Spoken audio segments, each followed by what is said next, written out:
ligne sur mon transit. Aucun bateau sous mon transat. Je cherche en vain la portée exacte. Je cherche en vain le mot exit. C'est notre deuxième chanteur préféré, Gérard Depardieu. Direction maintenant le plus pays d'Europe. Il fait partie de l'Union européenne. Combien sont-ils à Malte? Ils sont 447 000. 40 000, donc c'est vraiment le plus petit. 400 et quelques, d'accord. Voilà. Et il est au carrefour des routes maritimes de la Méditerranée, donc une position très stratégique. Alors pourquoi on vous parle de Malte? Il faut expliquer ça aussi. Alors peut-être. voilà, Malte, son histoire est intimement liée à celle des chevaliers de l'ordre hospitalier de Saint-Jean de Jérusalem qui ont été chassés de Rhodes et qui sont arrivés à Malte en 1530. Qu'est-ce qu'on peut dire? Les hospitaliers, c'est les premières ONG, un truc c'est comme ça? C'est à peu près ça. Sauf ils avaient un sabre, mais en fait, ils faisaient un peu ONG. Voilà, quoi. ils faisaient un peu les deux. Hein, la guerre et puis la paix.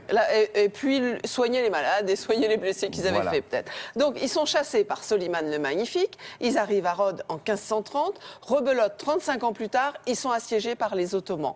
Le 8 septembre 1565, contre toute attente et avec un petit peu de renfort, ils gagnent ce qu'on appelle le Grand Siège. Et c'est ça qu'on célèbre cette année, les 450 ans du Grand Siège. Contre les Turcs. Contre les Turcs. Le 28 mars 1566, un chevalier français du nom de La Valette fonde, en face du lieu du Grand Siège, la ville de La Valette. Là, voilà, c'est ça ce qu'on voit là? Et depuis... Exactement. Et depuis 450 ans, absolument rien n'avait changé. Et... là, c'était du solide, hein, il faut savoir. Et là, il y a eu, cette année, quelques petits changements. C'est ça qu'on va aller voir. D'accord, allons-y. Malte et sa capitale, La Valette, quelle histoire! Quelle histoire! Les chevaliers sont venus en 1530. Ils étaient à Rhodes et c'est Charles Quint qui a donné Malte aux chevaliers. Ils s'installent ici, mais il y a 450 ans, les chevaliers de Malte ont gagné le Grand Siège. En nombre, les Ottomans, où il y avait 40 000 hommes, ont assiégé les chevaliers dans les trois cités. L'aide est arrivée de la Sicile. Les Ottomans ont décidé de partir. C'est là que le grand maître français, Jean de La Valette, a décidé de construire la nouvelle capitale. Et La Valette a décidé ensuite de fortifier encore mieux, de rester à Malte définitivement et de construire une nouvelle ville. La Valette, c'est une ville extraordinaire avec des kilomètres et des kilomètres de fortifications avec un port de chaque côté. L'église la plus importante, évidemment, c'est la co-cathédrale de Saint-Jean. Insignifiante à l'extérieur, flamboyante à l'intérieur. Ces chevaliers qui venaient de partout en Europe ont vécu, ont habité ici à Malte sur 316 km² ensemble. C'est l'Europe avant l'Europe. C'était le grand maître Nicolas Cotonner qui a décidé de vraiment embellir cette église. Et c'est du baroque, mais extraordinaire, très chargé, mais très, très, très beau.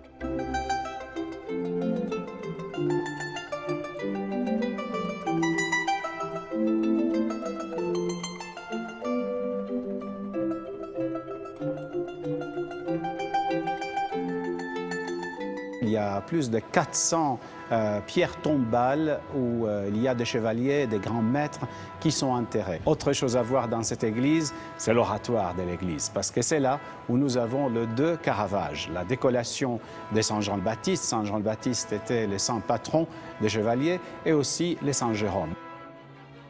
Le tableau du Caravage, c'est le plus grand tableau qu'il a jamais fait dans sa vie et c'est le seul qui est signé.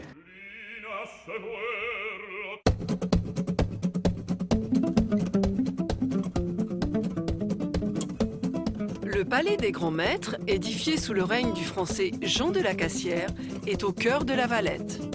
Longs couloirs austères, mais salons d'apparat ostentatoires, avec cette fantastique salle aux tapisseries des Gobelins, idéalisant le mythe du bon sauvage et du paradis aux colonies.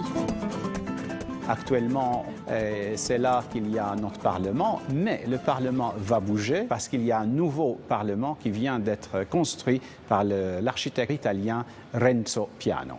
Renzo Piano a su utiliser notre pierre, cette pierre calcaire splendide, dans une manière très, très originale. Comme c'est taillé, on ne la voit nulle part ailleurs.